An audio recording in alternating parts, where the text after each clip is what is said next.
Hello everyone, and welcome back to Wicked Reading. Today I will be reading about the Valkyries. A Valkyrie is a mortal woman who has had magnificent powers bestowed on her by Odin. These women are responsible for watching over battlefields and collecting the best of the best warriors to make up Odin's army, which he will unleash during Ragnarok. The Valkyries' nobility is reflected in their appearance. They have lily-white skin and statuesque figures. Their hair can be as gold as the sunlight or as black as the night. During times of peace, these women wear elegant costumes made from swan or raven feathers, but when war draws near, they don their armor, gracefully carved helmets and shields, and chainmail corsets. They might continue wearing a feather cape, or, according to some stories, they might sprout wings of their own to help them soar above the battlefields. Today, Valkyries are regarded as wise and righteous leaders, but during Norse times, these ladies were a bit more complicated. True, they were highly intelligent and they loved valor. These traits made them great at choosing heroes to fight alongside Odin in Ragnarok. Yet, the Valkyries had human weaknesses as well. They were not above showing favoritism on the battlefield, protecting mortals whom they loved or lashing out against mortals who they disliked. Their romances could lead to fits of jealousy or rage, and some of them, who simply enjoyed the carnage of the battlefield, provoked fights among mortals when they got bored. It's difficult to know exactly how powerful the Valkyries were. Most of them are mortal humans, daughters of royals or great warriors. However, they worked closely with Odin, ruler of the gods, and they clearly had some magical powers. First and foremost, the Valkyries influenced the fate of warriors in battles, with Odin's approval, of course. Some stories describe them working at magical looms, with intestines for threads, heads for weights, and swords and arrows for beaters, where they wove the destiny of each fighter into a tapestry that would determine the outcome of the whole battle. Other stories describe them riding horses through the clouds above an active battle. During the battle, they might swoop down to protect a warrior who shouldn't die, or they might come down to collect the body of a fallen warrior and carry it off to Valhalla, Odin's hall, to prepare for the apocalyptic battle of Ragnarok. Although numerous stories hint that the Valkyries have superhuman strength, they are not allowed to fight alongside humans in battle. They can only use magical powers to influence the battle. The Valkyries may have superhuman foresight as well. They often appear above battlefields days before the fighting begins, and they sometimes deliver prophecies to other mortals. Finally, the Valkyrie are well known for serving and brewing mead. Not only is their mead delicious, it has magical properties that can make men stronger, improve their memory, or heal their wounds. Famous Valkyries. Brynhildr. Not only was Brynhildr beautiful and clever, she was the daughter of a legendary Norse king.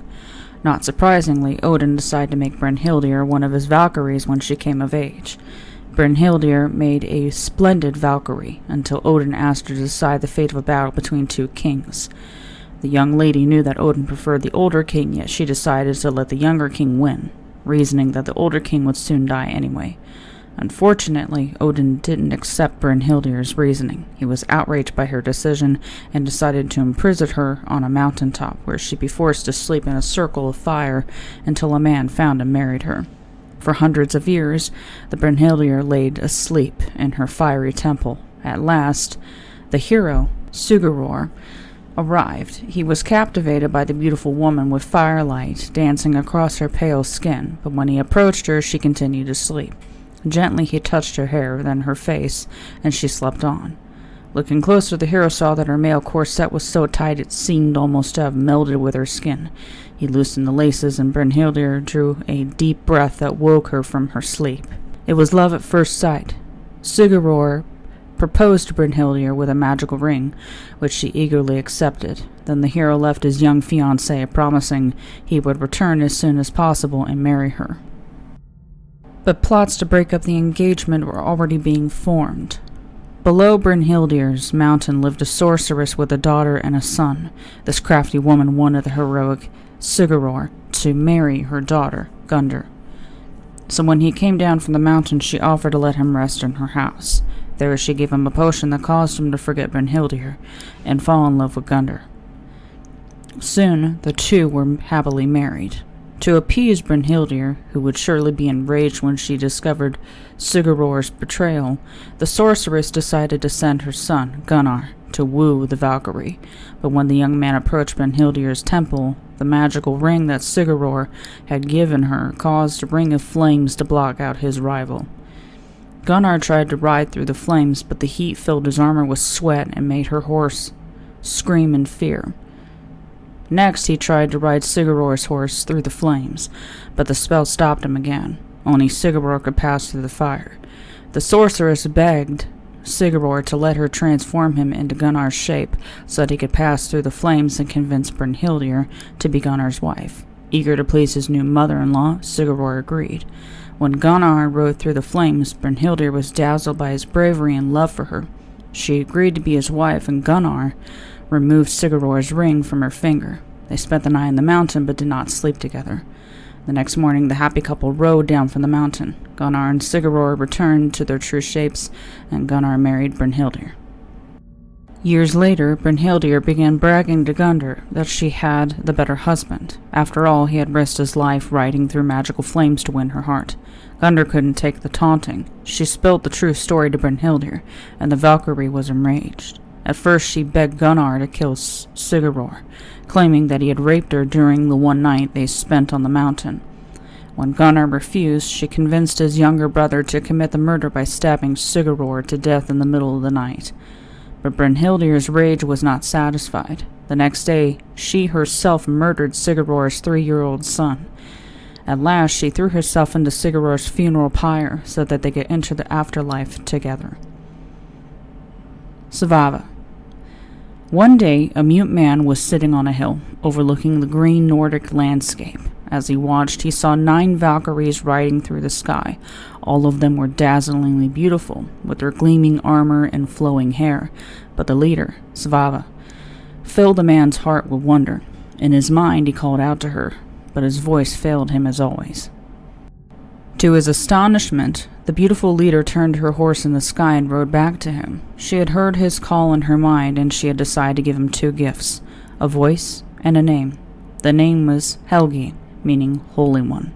Before she left, Svava asked Helgi if he wanted any other gifts, and he used his new voice to speak his first words. "I want nothing if I can't have you." Svava's heart was touched. She told Helgi where he could find a magical sword and bid him to glorify himself in battle. If he succeeded, her father, the king, might agree to let them marry. For years, Helgi fought in the Norse people's bloodiest battles, but with his magic sword and Svava's protection, he was never in great danger. He became a legendary hero, and when he asked for Svava's hand in marriage, it was readily granted to them. For a few days, the newlyweds lived blissfully. Then tragedy struck. Helgi was wounded by a magical woman in battle. After days of suffering, the poor man finally died. Svava was heartbroken and died not long after. Valkyries can be found in the oldest records of Norse culture, including the Prose Edda and the Poetic Edda, which date back to the 13th century. Drawings of Valkyries with their raven capes and horns of mead can also be found on rune stones that date back to the 9th century. Valkyries are popular in modern fiction. They have appeared in everything from operas to Marvel comics and Looney Tunes. They have also held on to their military significance, with countless ships, aircrafts, and even bombs being named after them.